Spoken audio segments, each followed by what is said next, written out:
meninas e meninos, tudo bem? Eu sou Camille Borba e este é o meu sinal. E hoje eu serei a professora de vocês de língua portuguesa. E como sempre, eu não estou sozinha. E hoje Raquel faz gentilmente a nossa tradução para Libras, o que torna nossas aulas muito mais acessíveis. E para torná-las ainda mais acessíveis, eu vou me descrever, tá? Então, eu sou uma mulher negra, de estatura mediana, de cabelos na altura dos ombros, pretos, cacheados, olhos escuros, óculos redondos dourados. E hoje eu visto uma blusa azul e uma saia listrada branca e preta. Tá certo? E hoje o tema da nossa aula vai ser figuras de linguagens. Aulas estas que vocês podem achar tanto no nosso canal do YouTube Educa Recife, quanto no nosso aplicativo Educa Recife, que vocês podem baixar tanto na loja de aplicativo para Android ou iOS, quanto no QR Code que vai aparecer na tela, tá? Então, vocês façam esse download, se loguem no chat, que é essa ferramenta de interação, e vamos começar, que hoje o tema da aula vai ser Figuras de Linguagem 2. Por quê? Porque a gente já viu uma parte das figuras de linguagem. Lembra que a gente tem diversas figuras de linguagem? A gente tem as figuras de linguagem das palavras ou semânticas, que a gente já viu. E hoje a gente vai ver as figuras de linguagem com foco nas figuras de pensamento. E o que isso quer dizer, né? E aí, vamos relembrando a aula passada, porque é importante que a gente faça esse movimento de recuperação. Esse movimento de, quando possível, revisar, porque isso também é importante para a aprendizagem, tá certo? Então, relembrando, o que são figuras de pensamento? Elas ocorrem quando são empregadas intencionalmente, ou seja, aqui a gente está falando de uma ação que foi planejada, em que há uma intenção, né? Que é feita de propósito, digamos assim, que não é casual. Intencionalmente palavras que provocam significados ou ideias diferentes daquelas que normalmente as palavras ou expressões que sugerem no contexto. Então, a gente vai fazer o quê? Vai usar palavras intencionalmente para provocar, para tentar extrair dela novos significados através dessa colocação, tá? Desse emprego. E a gente vai ver diversas, tá? A gente vai começar com a hipérbole, que é a figura de linguagem que eu digo que me representa. Eu vou pedir para a gente colocar a tela cheia para vocês conseguirem acompanhar comigo. A hipérbole, ela corresponde ao exagero. Então, é aquela figura de linguagem em que há um exagero do fato, da ideia, mas de maneira intencional, não é uma mentira, é só um quê de drama, sabe? Sabe quando a gente diz, eu estou morrendo de sede? Eu estou sendo o quê? Exagerado. E esse exagero, ele tem uma intenção, que é marcar a intensidade, né? Do sentimento, da sensação. Então, quando a gente fala em hipérbole, a gente fala em o quê? Exagero, tá? Por exemplo, quase morri de estudar. Ou chorei um rio de lágrimas com a sua partida. Observe que são ações que seriam impossíveis, entre aspas, na realidade. Mas a gente faz essa sugestão, né? A gente direciona o pensamento do nosso leitor, do nosso espectador, para que ele crie essas imagens de exagero, para que a gente marque justamente a intensidade das nossas ações, dos nossos sentimentos. Quando eu digo quase morri de estudar, eu não quero dizer que eu literalmente morri, né? Não, eu quero dizer que eu estudei muito, bastante, mas às vezes dizer muito ou bastante não é suficiente. Por isso a gente recorre às figuras de linguagem e, nesse caso, a hipérbole, tá? Depois da hipérbole, a gente vai para o eufemismo. E o que é eufemismo? O eufemismo é uma figura de linguagem utilizada para suavizar o discurso. Olha aqui para mim, Por que suavizar o discurso? Porque alguns temas, alguns assuntos, algumas situações, elas são muito sensíveis, são muito delicadas. E, às vezes, é intenção do autor transmitir uma mensagem, uma ideia um pouco tensa, mas ele quer fazer de maneira mais suave, mais gentil. E ele pode usar o eufemismo, tá? Quando a gente diz, entregou a alma a Deus. O que eu quero dizer com isso? Eu quero dizer que alguém faleceu, que alguém morreu. Mas ao invés de dizer isso literalmente, eu faço através do eufemismo, atenuando a ideia da morte, suavizando a ideia da morte. Ou, André faltou com uma verdade quando foi questionado. Ora, aqui, ao invés de eu dizer que André mentiu, eu vou dizer que ele faltou com a verdade. E aí você pode dizer, mas Camille, qual a diferença disso? Ora, as palavras que a gente escolhe, o tom de voz que a gente escolhe, a entonação, tudo isso configura como elemento de análise do discurso. Então, se eu digo que alguém faltou com a verdade, eu estou atenuando o fato de que ele mentiu. E por que eu iria atenuar isso? Aí a gente pode se questionar, né? E aí, com essa percepção, a gente consegue observar os discursos de uma outra maneira. Concordam? Depois vocês me dizem, tá? Percebam. Ó, a gente agora vai ver a litote, que é uma figura de linguagem que não é tão assim, tão estudada, né? Tão como... Eita, gente, hoje está difícil. Tão comumente estudada. Então, vamos ler aqui, ó. O litote, ou litote, é uma figura de linguagem da categoria figura de pensamento, que consiste em dizer coisas por meio da negação de seu contrário. Ora, eu não vou dizer o livro é bom, eu vou dizer o livro não é ruim. Porque eu proponho assim uma inferência da qualidade, né? Então, assim como as demais figuras de pensamento, ela é muito utilizada em nosso cotidiano, principalmente quando queremos destacar a mensagem, deixando-a mais expressiva. O litote, ou litote, representa uma forma de suavizar uma ideia. Neste sentido, assemelhando-se ao eufemismo, bem como é a oposição da hipérbole. E a hipérbole é o quê? É esse exagero. Então, quando a gente pensa que, por um lado, a gente tem a hipérbole, do outro lado, a gente tem a litote o eufemismo. Mas aí, qual seria a diferença? A gente vai ver daqui a pouquinho, tá? Ó, por exemplo, não é que sejam mais companhias, disse o filho à mãe. Pelo discurso, percebemos que, apesar de as suas companhias não serem mais, também não são boas. Então, ele não quis dizer que... Ele não mentiu, porque ele não disse que eram boas, mas ele também não foi tão direto no discurso. Ele tentou atenuar essa ideia, como pela negação. Tá? Não é que sejam mais companhias. Ora, se não são mais companhias, então provavelmente são boas companhias, mas não são exatamente boas companhias, né? Então, ó, Joana pode não ser das melhores alunas da classe. Então, é ruim, ou seja, não é boa. Luísa não é das mais bonitas, mas o que ele quer dizer é que provavelmente é feia, ou seja, não é bonita. Lembrando que também há uma gradação, né? A gente não vive em extremos. Bonito e feio, há um caminho do meio ali, né? Bom, ruim, há ali o mediano. Então, a gente pode usar essa figura de linguagem como essa atenuação. Aqui. Essa camisa não é cara, é barata, ou seja, não é cara. Seus conselhos não são maus. Rafael não está certo sobre o crime, ou seja, provavelmente ele está o quê? Errado. Essa bebida não está quente. Se ela não está quente, provavelmente ela está o quê? Fria.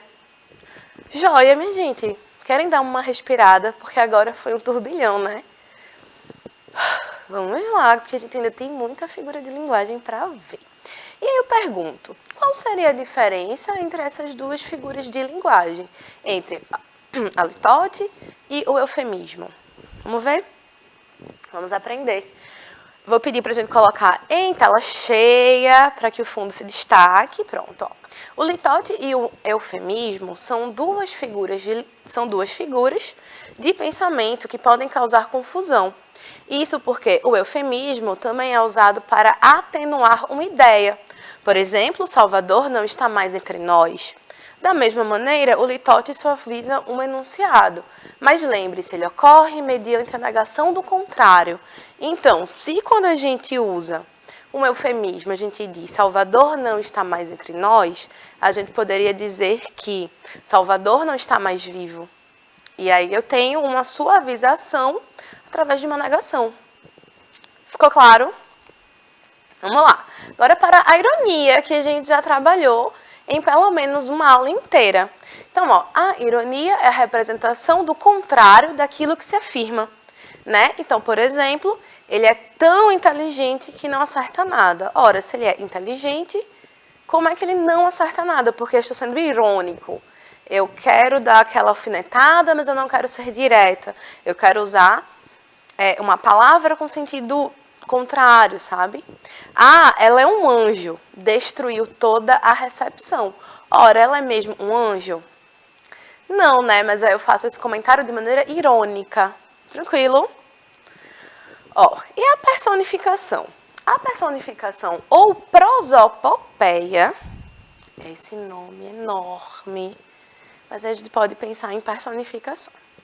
É a atribuição de qualidades ou sentimentos, e sentimentos humanos, a objetos ou aos seres irracionais. Então, quando eu leio, por exemplo, o jardim olhava as crianças sem dizer nada. Ora, aqui eu estou dotando um ser vivo, né, mas que não é humano, de atribuições humanas, que seria o quê? O olhar, o ver. Quando eu digo o céu chorou a morte de Iracema, obviamente eu estou usando uma linguagem figurada, né? E eu estou emprestando sentimentos humanos ao céu. Por isso a gente chama de personificação. Se a gente tentar fazer uma associação, personificação lembra persona, né? Que é pessoa. Então, o que seria a personificação? Dotar de qualidades humanas, qualidades e sentimentos humanos a objetos ou seres irracionais. Sabe quando a gente está naquele dia assim, irritado e diz, esse celular está me sabotando, ou esse computador não funciona, esse livro, sei lá, sumiu de propósito. Ora, é impossível, porque são objetos, são coisas, e não tem, por exemplo, essa intencionalidade humana, né? Essas possibilidades humanas. Joia? Tranquilo? Vamos lá continuar? Vamos. E a gente tem a antítese. E aí eu já adianto que a gente também vai ver o paradoxo. Que aí são duas figuras de linguagem que trabalham a oposição. Mas uma vai se referir a termos e a outra vai se referir à ideia. Aí vocês, mas Camila, isso é extremamente confuso. Mas não tem problema, a gente vai, a gente repete, a gente faz outros exemplos e a gente resolve, tá? Então, ó, a antítese é o uso de termos que têm sentidos opostos para destacar uma ideia no discurso. Então, veja, aqui eu falo de termos. Então, aqui eu estou falando do léxico, da palavra. Uma oposição de sentidos nas palavras, tá? Ó, vê aqui comigo. Toda guerra finaliza por onde devia ter começado, a paz. Veja, aqui eu tenho uma oposição de termos, guerra e paz. Mesma coisa embaixo. O bem pode ser revestido do mal. Aqui eu tenho uma oposição lexical. Eu tenho palavras diferentes, palavras opostas. Então, aqui trata-se de uma antítese, porque é uma oposição de termos, de palavras, certo? Diferentemente das ideias, diferentemente do léxico, das palavras, eu vou ter o paradoxo, que representa o uso de ideias que têm sentidos opostos. Então, aqui eu tenho uma ideia de sentido, são sentidos opostos, não mais termos, não mais léxicos, tá? Não apenas de termos. Tranquilo? Ó, os mesmos braços que serviram de abrigo hoje transmitem solidão. Então, aqui é uma oposição de ideia. Ora, como pode braços que me abrigaram, agora solidão.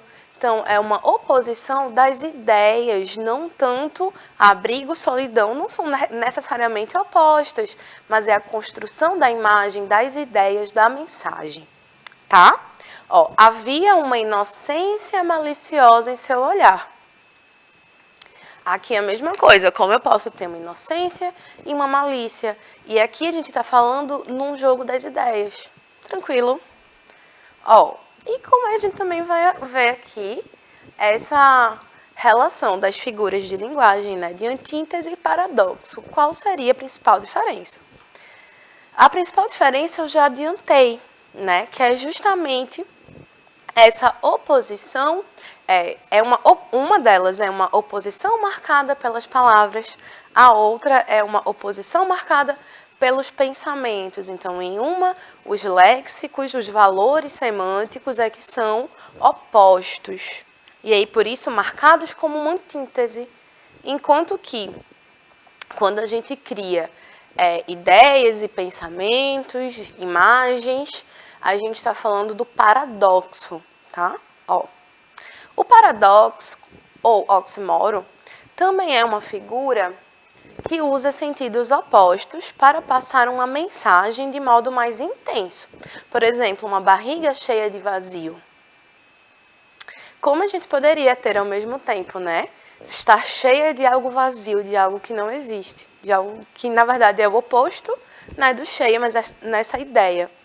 No entanto, enquanto a antítese consiste no mero uso de termos opostos, no enunciado, o paradoxo constrói uma relação entre esses termos, de modo a criar uma mensagem aparentemente contraditória, como isso, uma barriga repleta de vazio. Aqui eu tenho uma mensagem que é clara, que parece muito contraditória. Por quê? Porque aqui é o uso do paradoxo, essa oposição das ideias. Joia?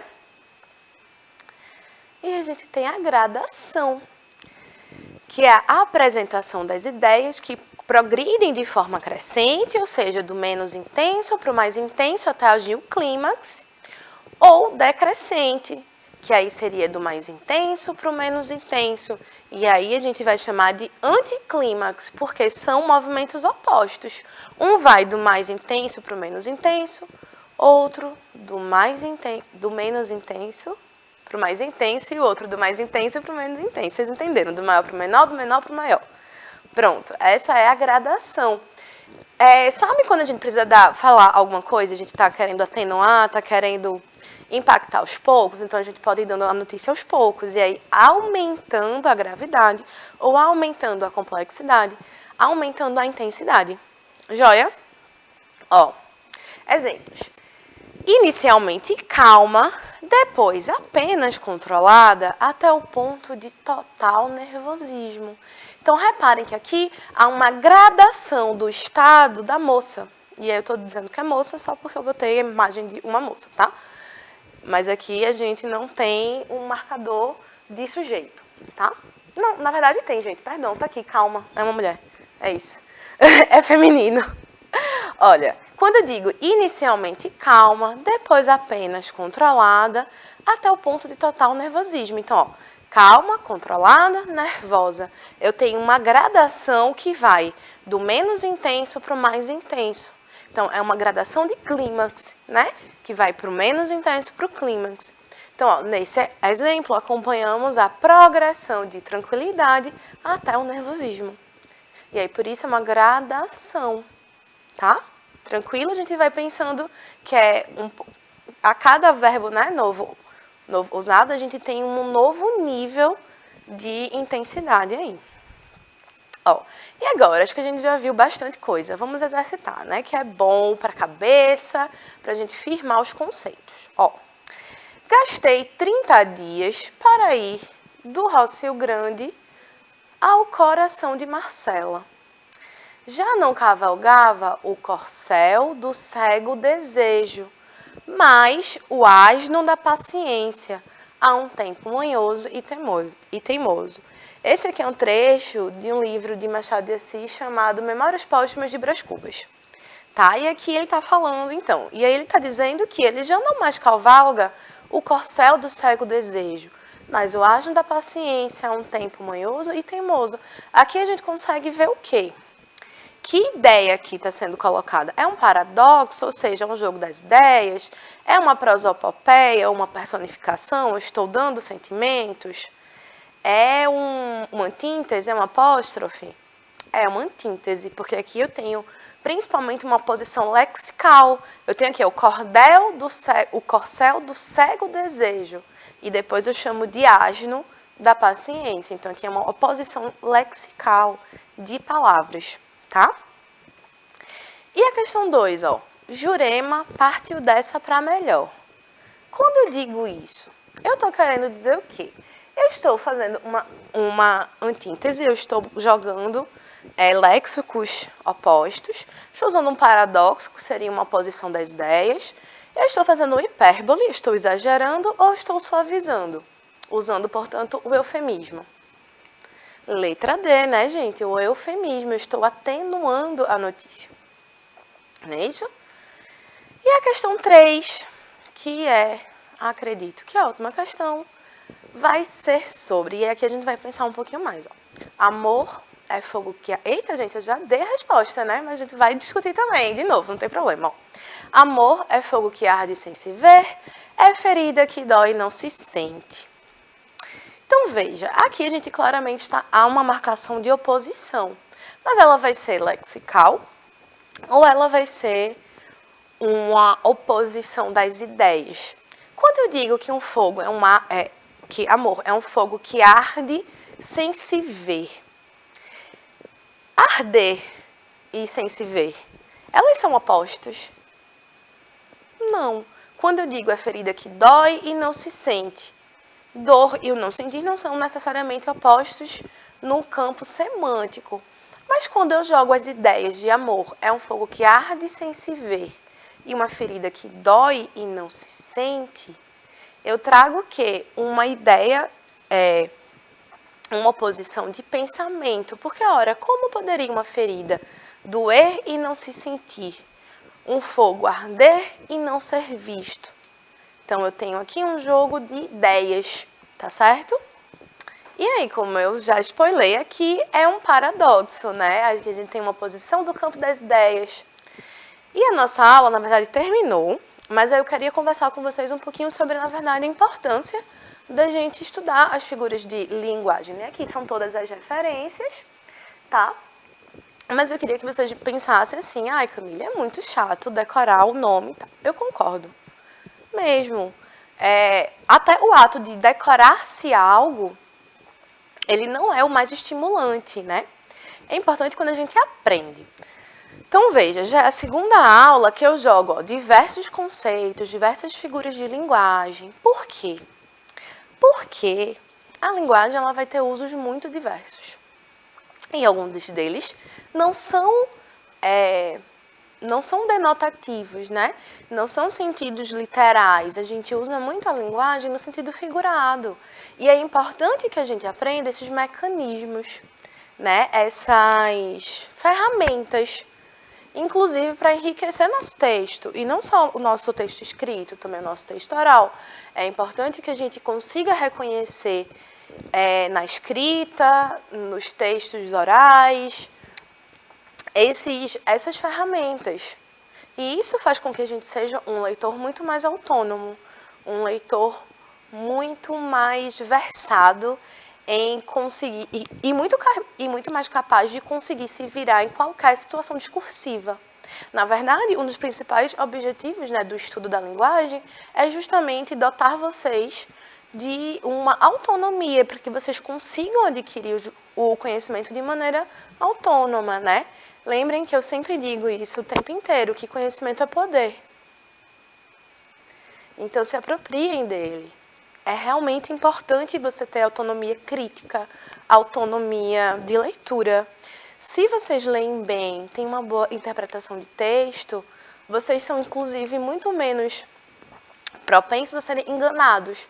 porque vocês vão ter ferramentas para identificar alguma má intenção, né? Então lembrem sempre, conhecimento é poder. E o conhecimento é uma das poucas coisas que ninguém pode tirar de você, tá?